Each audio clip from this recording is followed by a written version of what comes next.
கழுதைன்னா பொதி சுமக்கும் விலங்குன்னு நினைக்கிறோம். ஆனா அதோட மெமரி ரொம்ப ஸ்ட்ராங். பல வருடமானாலும் மனிதர்களையும் பாதைகளையும் மறக்காது.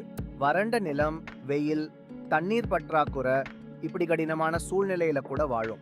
ஆபத்துனா உடனே ஓடாது, நின்னு யோசிச்சு போகும். ஆனா அதோட பின்னங்கால் உதை ரொம்ப பவர்ஃபுல். ஒரே உதையில தன்னை பாதுகாத்துக்கும்.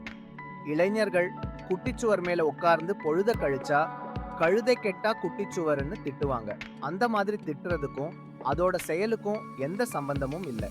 கழுதையோட தோல் ரொம்ப திக்கா இருக்கும். அரிப்பு வந்தா சொர சொரப்பான குட்டிச்சுவரில போய் உரசும். இது தெரியாம நாம மனிதர்களை திட்ட பயன்படுத்துறோம் பாருங்க. ஆனா கழுதை நமக்கு சத்தமில்லாம உழைக்கும் உணர்வுகள் உள்ள ஒரு உயிர். இந்த மாதிரி தகவல்கள் பிடிச்சிருந்தா சப்ஸ்கிரைப் பண்ணிக்கோங்க.